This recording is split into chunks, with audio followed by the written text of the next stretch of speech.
17 tahun 2014. 17 Nah, di ya. situ diamanatkan bahwa DPD RI itu memiliki kantor di ibu kota provinsi di daerah pemilihannya. Tentunya kan kantor ini gunanya sebagai mungkin sebagai rumah aspirasi bagi anggota DPD RI, ya, sistem pendukung. Tapi saya rasa kan ini informasi umum kan. Betul. Misalnya apa sih DPD itu, apa bedanya dengan DPR. Nah, dan untuk harapan kami juga mudah-mudahan DPD ini dalam fungsinya dalam konstitusi, di dalam parlemen itu bisa seimbang lah antara DPR dengan DPD.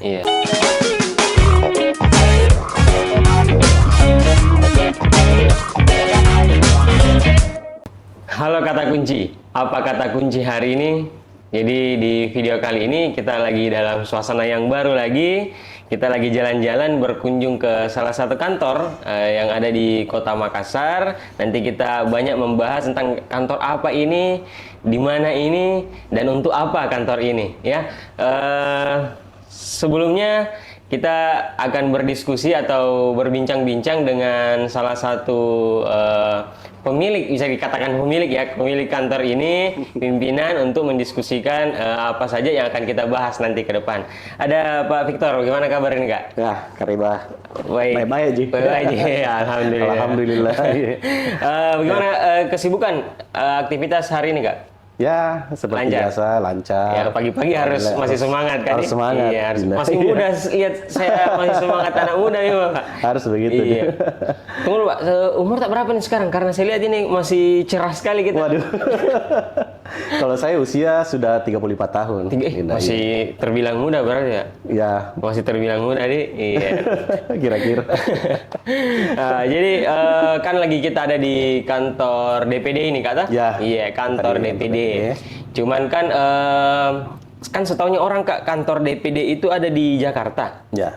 Nah, kok bisa ada di Makassar juga Kak? Nah, iya, mungkin bisa diceritakan dulu Kak dari sejarahnya dan pasti banyak yang bertanya-tanya seperti itu. Iya.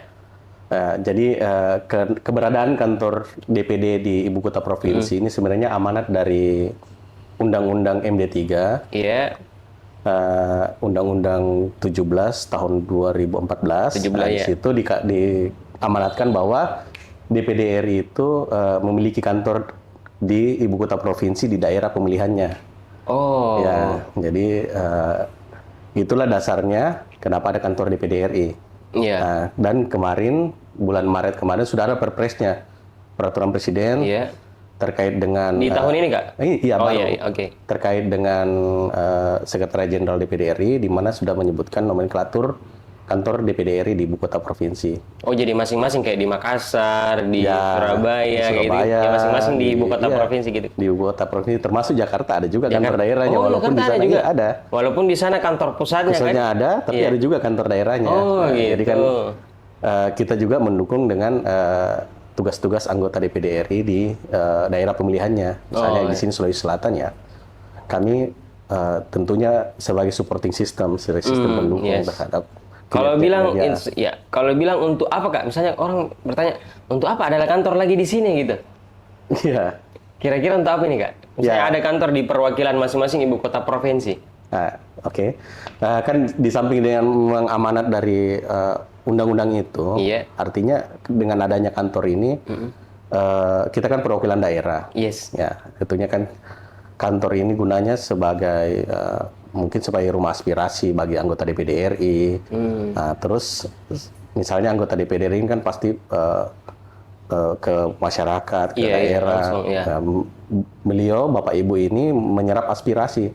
Oh, jadi daerah. Jadi kayak ibaratnya kalau rumah, nah sebenarnya pemilik rumahnya ini anggota DPD. Iya. Kalau kami ya kayak semacam chefnya lah. Oh iya, nah, kira-kira begitu tuh. Gitu, secara administrasi. Artinya kita yang ramu, masak, ya jadi beliau yang mencari bahannya dalam artian ke masyarakat, ke daerah, apa kira-kira kepentingan atau kebutuhan daerah, kebutuhan masyarakat, ya nanti diinventarisasi di sekretariat. Oh iya. Nah, nanti kami membuat inventarisasi, terus terkait substansinya atau apanya, nah, kita konfirmasi kira-kira begini Pak, kira-kira begini. Nah, ya itulah kira-kira kayak semacam kita chefnya lah. Jadi beliau yang kita Bapak yang Ibu ini tugas di sini yang semua mengarahkan mengolah. ya, Iya. ya, beliau lah sebagai pemiliknya ibarat Kalau seperti itu. kalau di kantor ini Kak, ada tidak tugas khusus mungkin seperti apa? Tugas khusus ya Kalau misalnya tadi bahasa memasak itu kira-kira seperti apa Kak? Lebih detailnya mungkin. lebih detailnya Iya. ya kira-kira ya kalau Iya. apa ya kalau maksudnya kita dalam sesuai dengan tugasnya kami sekretariat artinya kita sebagai dukungan administrasi Iya. dan substansi. Nah itu dalam artian masaknya di situ. Mm. Jadi administrasi karena kan kami ini kan pegawai sebenarnya Yes. pegawai negeri. Artinya kita punya kewajiban sebagai pelaksana administrasi dan kami juga di sini dalam kapasitas sebagai pejabat administrasinya juga. Iya. Jadi Tapi kepala kantor itu kan pejabat administrasi dia Iya. selevel eselon 3 dan itulah tugas-tugas kami. Misalnya ada kegiatan-kegiatan beliau yang berkaitan dengan administrasi ya karena kamilah yang urus semua itu kan. yang termasuk kamilah yang kira-kira mengurus lah. Iya. Dan Kalau- substansinya juga materi-materinya ya. Iya, semua itu kali. Iya.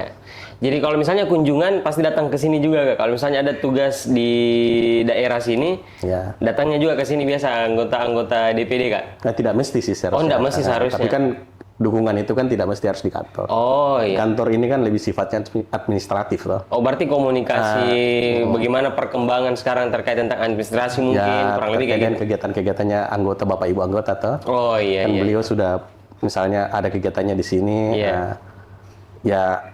ya kita bisa hadir di situ juga. Oh, misalnya apa yang kita bisa Iya, iya. dukung kan. Nah, Kalau ya kira-kira begitulah. Iya. Kalau misalnya kan kaum milenial ini. Kalau kita bicara kaum milenial ini kan mungkin masih sangat jarang mendengar terkait tentang DPD. Ya kata mungkin kalau kita bandingkan dengan DPR mungkin lebih familiar di apa Ya, betul, ya betul. di Masyarakat di lah. masyarakat gitu apalagi kalau di kaum milenial karena kan sekarang Kak, kalau kita lihat DPR itu masih anak-anak muda sudah Ya. mau mencalonkan jadi calon legislatif DPR. betul. Kalau DPD ini sendiri Kak sebenarnya tupoksi tugasnya sebenarnya apa sih gitu Kak? Kalau anggota DPD ini Ya, betul. Mungkin ini sebagai informasi Kak Sebagai ya. informasi karena Iya. kan memang ya kami hanya sistem pendukung tapi Iya. saya rasa kan ini informasi umum kan. Betul. Misalnya apa sih DPD itu? Iya. Apa bedanya dengan DPR? Dan mungkin misalnya juga gitu. sejarahnya gitu kata ya. Sejarahnya, iya. Jadi DPD ini tugas dan fungsinya ya fungsi parlemen sama dengan DPR. sebenarnya. Yes. Cuma memang kewenangannya yang berbeda. Jadi kalau di DPD itu sesuai dengan konstitusinya di pasal 22D di Undang-Undang Dasar itu dapat melakukan mengusulkan rancangan undang-undang. Oh ya. Nah, jadi rancangan undang-undang terus ikut di dalam pembahasan dari rancangan undang-undang. Misalnya kan rancangan undang-undang ini kan bukan cuman dari DPR. Jadi Iya. untuk mengusulkan rancangan undang-undang itu ada 3 jalurnya sebenarnya. Iya. Lalu melalui DPR, melalui pemerintah, dan melalui DPD. Oh jadi DPD juga harus. Nah, Iya. jadi secara konstitusional bisa mengajukan rancangan undang-undang. Oh. Nah, misalnya ada yang itu yang berkaitan dengan hubungan pusat dengan daerah, Iya. bagaimana keuangan pusat dengan daerah, bagaimana penggabungan daerah, bagaimana pemekaran daerah, itu kan dibahas di DPD terkait dengan pajak, pendidikan, agama itu rancangan undang-undangnya itu bisa melalui DPD. Nah, terus ikut juga membahas ketika ada rancangan undang-undang, misalnya ada rancangan undang-undang terkait dengan mungkin pemerintah daerah atau apalah, misalnya terkait dengan pendidikan, tapi bukan inisiasi dari DPD, misalnya dari DPR atau Iya. pemerintah, kita bisa ikut membahas juga di situ. Oh gitu. Artinya ada haknya juga Kak dalam ini. Ya, nah, cuman kita hanya sebatas ikut membahas. Jadi gitu. rancangan undang-undang itu kita merancang, setelah itu ditetapkan di dalam paripurna sebagai rancangan undang-undang dari DPD dan kita serahkan ke DPR untuk dibahas bersama. iya.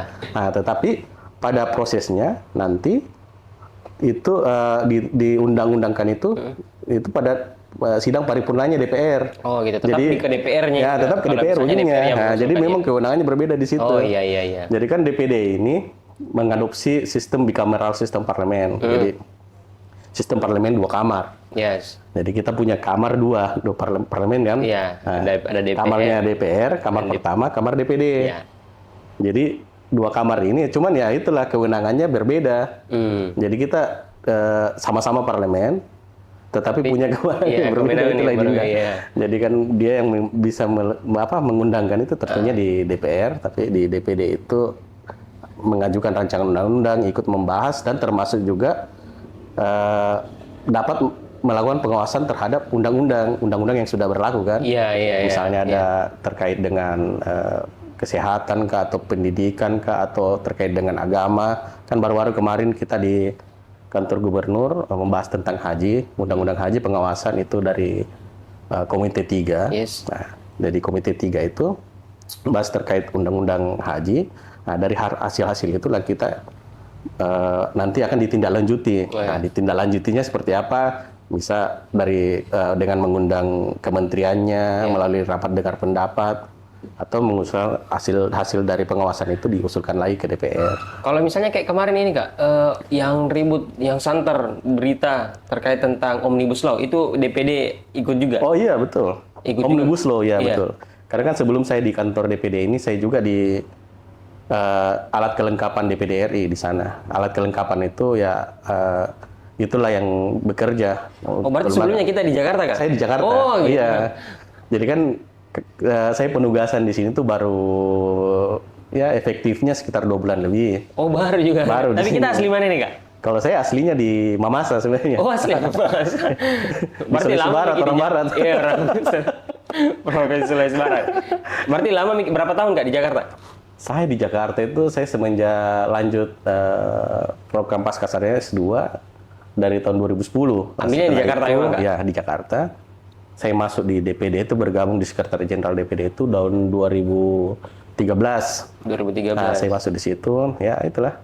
Mulai dari staff di situ, terus naik ya, alhamdulillah. Sekarang ya bersyukur ya. Sudah Bisa ada tugas ya, kan, tugas baru lagi ceritanya Kak. Diberi kepercayaan untuk Iya. bisa di kepala kantor di Ibu Kota Provinsi Sulawesi Selatan, di Iya. Kota Makassar ini. Kantor perwakilannya ini Kantor kan. perwakilannya lah, Iya. kira-kira begitu toh. Kalau ini Kak, berarti kalau kan pasti bertanya, apakah ini juga kita ini kata kitanya, apakah dipilih juga ataukah ikut proses seleksi ataukah memang statusnya ASN begitu? ASN, kalau kami ASN. pegawai ya, pegawai PNS ya. Pegawai berarti kan? Iya, jadi kan memang kita kan di bawah naungan Sekretariat Jenderal. Kalau namanya kantor kan, ya, sekretariat. Sekretariat. Artinya kita urus semua tadi administrasinya Ya. sudah pasti ASN. Nah, karena kan kita supporting terhadap tugas kinerja Bapak Ibu anggota DPD. Anggota DPD-nya di Sulawesi Selatan kan ada 4 orang. Iya. Pak Andi Muhammad Ihsan, Pak Ibu Lili Amelia Salurapa, Pak Tamsil Lindrung, sama Pak Aji Padinda. Haji Badinda. Iya. Ini Kak, tadi kan kita belum selesai tadi ngupas bahas tentang DPD ini. Kalau misalnya dari sejarahnya Kak, Oh iya. ada DPD dan ada DPR gitu. Ah, Mungkin DPR, ada ya, mungkin betul. ada sejarahnya kenapa bisa dibentuk 2 kamar ini ceritanya. Betul. Oke. Jadi DPD RI ini lahir dari amandemen ketiga Undang-Undang Dasar Konstitusi kita. Saat itu kan adanya perubahan konstitusional karena ya imbas dari reformasi kan. Iya. Nah, di mana saat itu ya, tuntutan pemerintah dari rakyat untuk rakyat, Dan oleh ya, rakyat. sistem Akhirnya kan demokrasi ya jelas demokrasi lah seperti itu kan. Artinya buah dari reformasi nih Kak. Iya, ini sebenarnya produk Oke. reformasi Yes. kalau DPD ini. Dulunya DPD itu adalah utusan daerah di dalam MPR. Oh iya, iya betul. Tapi secara ada perubahan konstitusional, ketatanegaraan, kelembagaannya kita, akhirnya DPD itu lahir di amandemen ketiga, di mana kita mengadopsi sistem bicameral sistem parlemen, yes. ya, jadi sistem parlemen 2 kamar. Karena sebelumnya kita unicameral, jadi mungkin itu yang cocok untuk negara-negara yang demokrasi, karena kan Yes. banyak contoh-contoh negara termasuk Amerika misalnya kan. Iya. Amerika itu kan negara besar, penduduknya banyak, daerah wilayahnya terdiri dari negara bagian, ya seperti itulah Indonesia. Indonesia ini kan negara besar juga, Negara besar juga, daerah banyak dan daerah sebagainya. pulau, jadi memang salah satu gunanya itu sebagai semacam checks and balances di dalam parlemen. Yes. Parlemen artinya kan dalam pemerintahan secara keseluruhan kan sudah ada eksekutif, legislatif, yudikatif. Tetapi dalam lembaga parlemen ini, yudikatif ini, ya ada dua lagi di dalam kan, dua kamar. Jadi ada DPR, ada DPD. Ya, itu saling ya melakukan check and balances itu kan. Nah, artinya juga saling melengkapi juga. Saling melengkapi lah. Yes, iya. Kira-kira begitu tuh. Jadi kalau DPR ini kan membawa partai. Ya. Nah, untuk masuk di dalam DPR itu harus juga, yes. ada partainya kan. Ya. Dia harus berstatus anggota mencalonkan dari partainya dulu, diputus dari partai ya. Nah, kalau DPD ini dia lebih perseorangan. Ya. Jadi bajunya itu baju daerah. Ya. Nah, jadi jumlahnya anggota DPD itu di seluruh Indonesia itu masing-masing satu provinsi 4. Mau provinsinya jumlahnya berapapun jumlah penduduknya tetap 4. Oh, mau provinsinya kecil tetap 4. Beda kalau DPR. Kalau DPR kan harus berdasarkan ini. Kalau semakin banyak jumlah penduduknya banyak juga kursi yang di DPR. Iya. Jadi ya itulah karena kehadiran DPD ini untuk sebagai penyeimbang di dalam parlemen. Yes. Ketika ada suara-suara yang suara-suara rakyat, masyarakat atau daerah yang tidak terakomodir di DPR, tentunya ada DPD yang bisa menyeimbangkan. Ibaratnya itu ya. Nah, ya itulah saling melengkapi lah ya itu bahasanya gitu kan. Tapi kalau mungkin kan tadi ada DPR, ada DPD gitu atau orang biasa berpikir mungkin orang sudah paham kayak gini perbedaannya. Tapi kalau dipikir DPD ini seberapa penting Kak sebenarnya Kak? Kalau DPD itu ya selain yang tadi ya, menurut saya sangat penting kalau kita berbicara sejarah kan. Artinya Indonesia ini kan ada karena apa? Karena daerah. Yes. Nah, di mana masing-masing ya kan 1928 itu kan ada Jong Java, Celebes, Maluku kan, Molucas, terus di Borneo, di Andalas itu kan menyatukan diri. Daerah yang datang untuk menyatukan diri, menyatakan bahwa bangsa kita bangsa Indonesia. Ya, seperti itu pun. Karena artinya kehadiran daerah itu sangat penting di dalam negara. Yes. Nah, termasuk di dalam parlemen, kehadiran daerah itu, karena di dalam parlemen itu semua urusan ada di dalam, mulai dari rancangan undang-undang, aturannya, sampai diawasi dengan. Tapi di DPD ini ada fungsi anggarannya Kak? Ada. Oh ada juga? Ada, fungsi anggaran ada, kan fungsi parlemen di situ, budgeting. Artinya jadi, dia termasuk juga termasuk. Di DPD, nah kalau misalnya lihat di pidato presiden terakhir RAPBN kan, nah itu kan biasa ada tanda tangan. Jadi tanda tangan ketua DPR, ketua DPD juga ada di situ kan. Artinya kan DPD itu mempertimbangkan atas rancangan undang-undang terkait dengan APBN anggaran artinya memang ikut serta. DPD itu punya kewenangan di situ dalam mempertimbangkan rancangan undang-undang itu. Artinya peran DPD ini sangat penting untuk menjalankan semua proses demokrasi atau bagaimana kita tahapan ke depan menjalani demokrasi ini. Betul. Adanya DPD juga ini sebagai salah satu hal yang penting untuk bisa kita mulus jalan ini ke depan bernegara. Kalau misalnya tadi kita bahas terkait tentang demokrasi. Pandangan sejauh ini tentang demokrasi yang ada di Indonesia itu kayak gimana Kak? Ya kalau saya pandangan pribadi ya kalau kita ini kan sistem demokrasinya kita ini dibanding dengan negara lain kan, misalnya kayak Amerika itu mereka sudah puluhan tahun bahkan ratusan tahun menjadi negara demokrasi. Tentunya ada tahapan-tahapan yang mereka juga mencari formulasi menjadi negara demokrasi yang kuat. Kalau kita kan dari 98. Nah, di situ kita sudah kita baru mulai jalan jadi perkembangannya sampai saat ini demokrasi kita itu ya menurut saya sih progresnya bagus.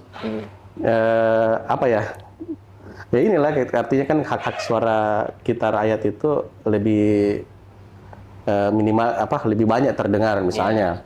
Lebih banyak diserap kayak gitu. Lebih dibanding dulu dengan sekarang jauh kalau secara hak demokrasinya kita kan.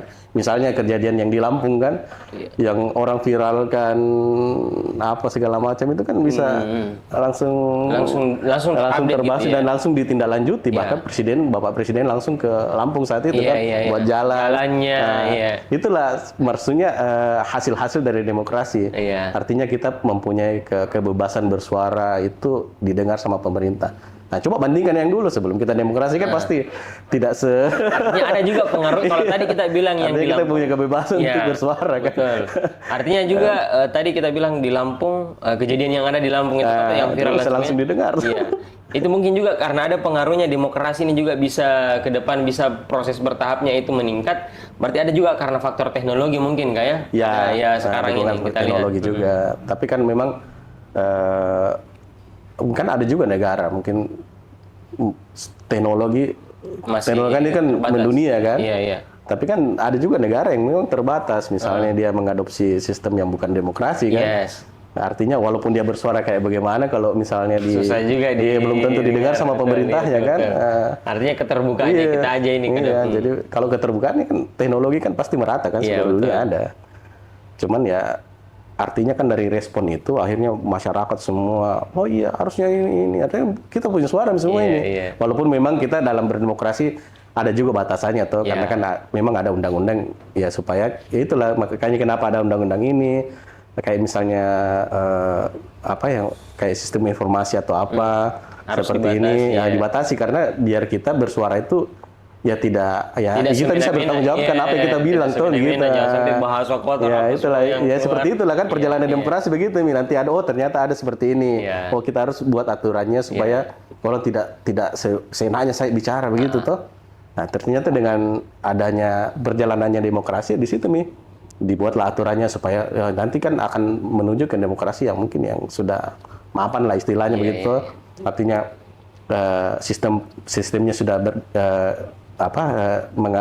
menganut demokrasi, masyarakat juga paham tentang bagaimana caranya kita hidup di dalam negara berdemokrasi. Ini, betul. Nah, begitu maksud gue tuh. Iya.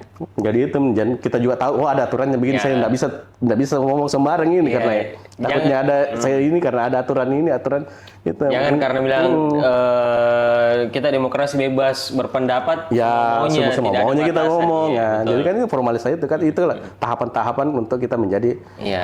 sebuah negara demokrasi yang ya yang ideal lah menurutnya Iya, kira-kira begitu tuh. Artinya pintar-pintar Ki juga berdemokrasi lah, Ya. gitu kurang lebih Kak. Ya kira-kira begitu.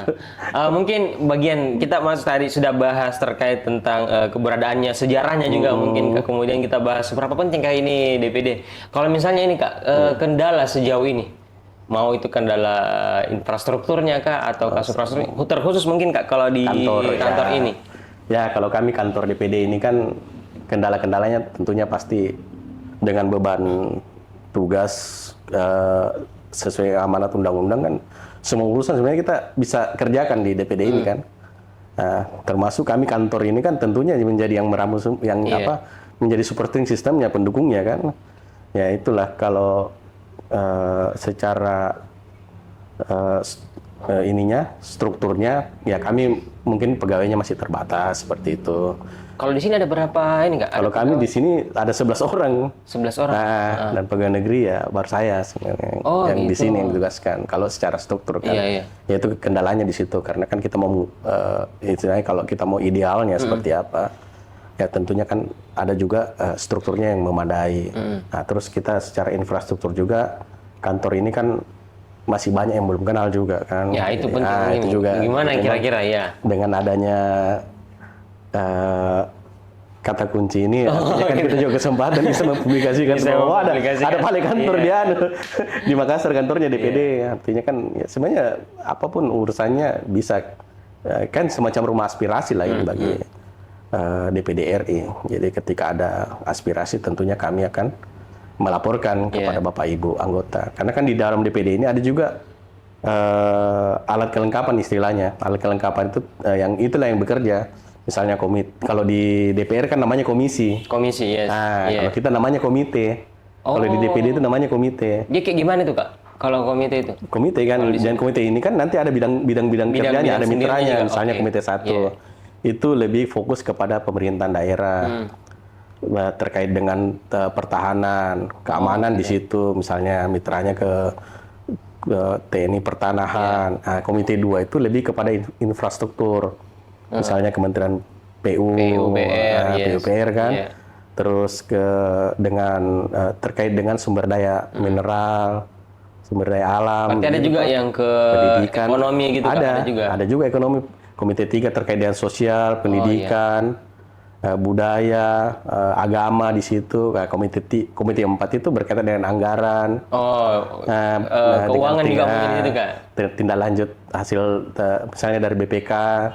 Oh iya. Ya, misalnya tindak lanjut hasil temuan BPK itu kan bisa dibahas di komite 4 juga. Ya itu sebenarnya kompleks di tim kerja di alat-alat kelengkapannya di DPD RI itu. Jadi ada juga yang alat kelengkapan itu namanya kalau kita alat kelengkapan utama, kalau misalnya komite itu kayak komisi. Ada juga yang alat kelengkapan yang pendukung. Pendukungnya itu kayak misalnya panitia musyawarah, terus ada panitia urusan rumah tangga berkaitan dengan anggaran internal, ada badan kerjasama parlemen, ada badan akuntabilitas publik. Badan akuntabilitas publik itu kayak misalnya ada pengaduan masyarakat, misalnya ada permasalahan sengketa atau permasalahan apa yang kira-kira perlu kehadirannya lembaga di dalam, bisa di situ di badan akuntabilitas publik. Terus ada badan urusan legislatif daerah. Nah, itu ada lagi di situ. BWLD. Kenapa adanya? Nah, ya itu dia ada badan legislasi dan ada itulah kira-kira alat kelengkapan yang di dalam DPD. Artinya masyarakat ini Kak bebas juga datang di sini memberi mengeluarkan aspirasinya. Bisa. Gitu. Nanti kan kami yang menyampaikan ke Bapak Ibu secara untuk bisa disampaikan secara politik kan. Kalau kan apapun namanya kan rumah aspirasi. Ya namanya Bapak Ibu anggota DPD kan tidak mungkin standby tiap hari mau di kantor. Betul. Kan. Ada juga tugas dari kami sekretariatnya nih. Ada datang ini. Nah, nanti kami laporkan ke beliau. Pak ada masuk ada aspirasi seperti ini. Ini kita tindak lanjuti seperti apa.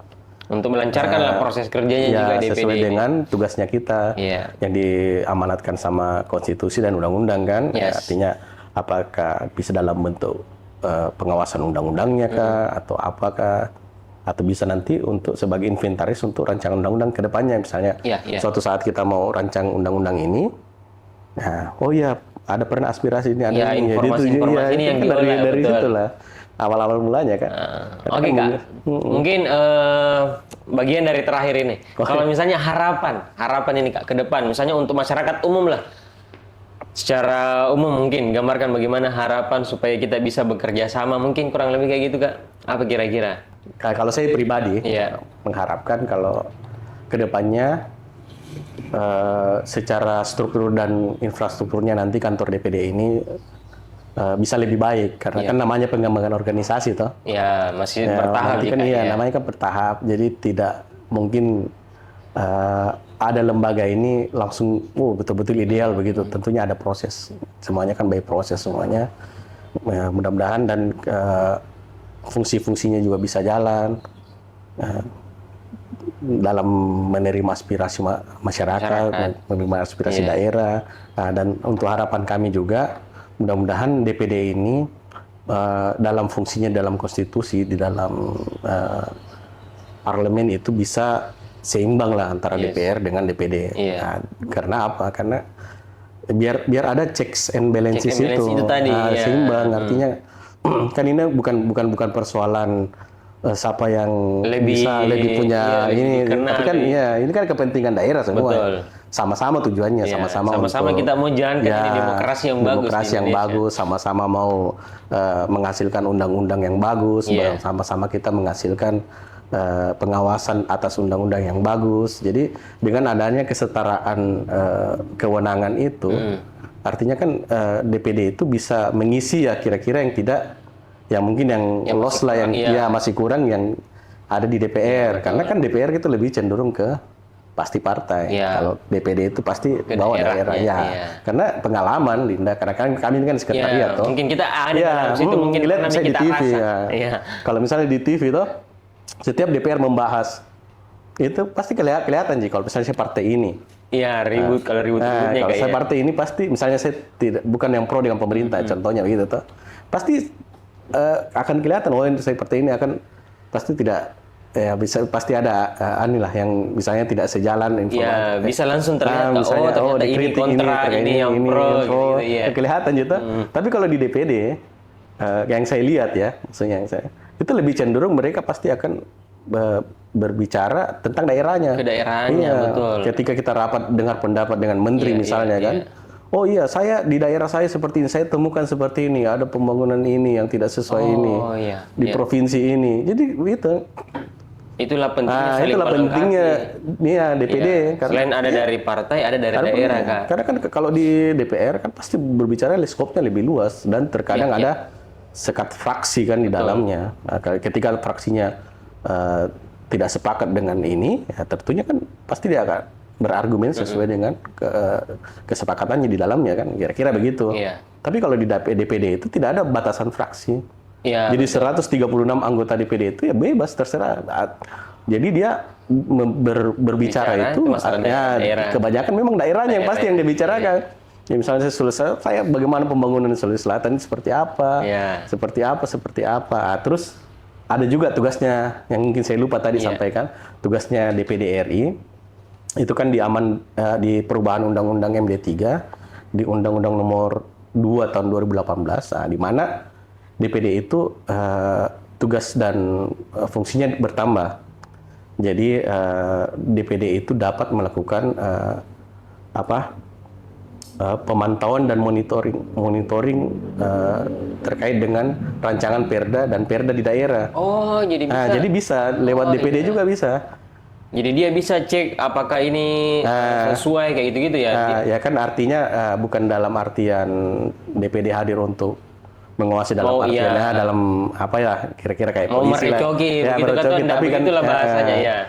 Karena kan terkadang dalam legislasi di daerah kayak misalnya Perda itu kan pasti misalnya terkait contohnya nih terkait dengan tata ruang misalnya kan mungkin beririsan atau ada yang tumpang tindih dengan kementerian, misalnya Kementerian Lingkungan Hidup Kehutanan, misalnya begitu toh. Nah itu ya DPD bisa hadir di situ memfasilitasi. Artinya kan Perda ini tetap jalan, dicari solusinya. Artinya di situ mungkin ya kira-kira seperti itulah. Tujuannya juga pasti untuk pembangunan di daerah pastinya itu. Gitu Kak. Jadi harapannya ini minimal paling tidak ya, misalnya DPD sama DPR itu masing-masing jalankan tugasnya, kemudian DPR juga ini memberikan DPD ini punya sama lah kayak ceritanya. Ya kira-kira kan idealnya begitu toh. Idealnya begitu. Kalau memang konsepnya kita bicameral sistem parlemen ya idealnya. Kewenangannya itu ya harus sama gitu. Jangan terlalu jomplang lah. Iya, jangan terlalu ada yang mendominasi kayak gitu-gitu. Karena kan kita coba lihat di Amerika tuh, di sana ada Kongres, ada Senat. Mereka hampir seimbang soal kekuatannya Kongres, kekuatannya Senat itu ya, kira-kira. Cuman kalau kita di sini ya memang 2 kamar, tapi ya itulah kewenangannya berbeda. Betul. Nah, kalau misalnya saya 2 kamar ini, satu dikasih fasilitas begini sampai dia ngeprint apa segala macam kan. Kalau kita cuma dikasih orang sama komputer giliran mau print harus ke sebelah dulu, ditabe dulu, belum tentu dia mau print. Kira-kira gambaran kecilnya begitu tuh. Saling melengkapi lah pokoknya kayak gitu. Terakhir Kak, biasanya kalau narasumber di kata kunci itu berikan satu kata kunci Kak. Satu kata kunci. Satu kata kunci. Apa saja Kak, terserah umum. Mau dari pandangan sebagai tentang DPD-nya Kak atau kayak gimana? Satu kata ya. Terbaik. Terbaik. Kenapa Kak kata terbaik itu? Kata terbaik itu menurut saya motivasi ya. Artinya kita melakukan hal yang terbaik untuk diri kita sendiri. Kita harus lakukan untuk terbaik untuk misalnya keluarga kita, untuk pekerjaan kita. Ya apapun hal itu pasti kita berusaha untuk terbaik. Jadi itu kata-kata motivasi sebenarnya. Jadi itu jadi satu kata juga. Satu kata. Jadi kita apapun kita pasti mau kita terbaik tuh, mau kita terbaik ya. Jadi kira-kira itu satu kata. Oke, terima kasih banyak ini Kak sudah bisa diterima di sini. Saya yang terima kasih banyak, mudah-mudahan channelnya banyak subscriber itu minimal bisa kayak Deddy Corbuzier lah. Deddy Corbuzier atau Raditya Dika tuh mirip-mirip jadi. Mudah-mudahan sama-sama rezekinya juga tuh. Supaya bisa berkembang Kak. Amin. Oke, thank you Kak. Terima kasih banyak. Tetap terus dukung channel kami Kata Kunci Official dengan cara subscribe, share, like, and comment. Thank you Kak. Ya, terima kasih banyak. Iya. Salam lagi. Iya.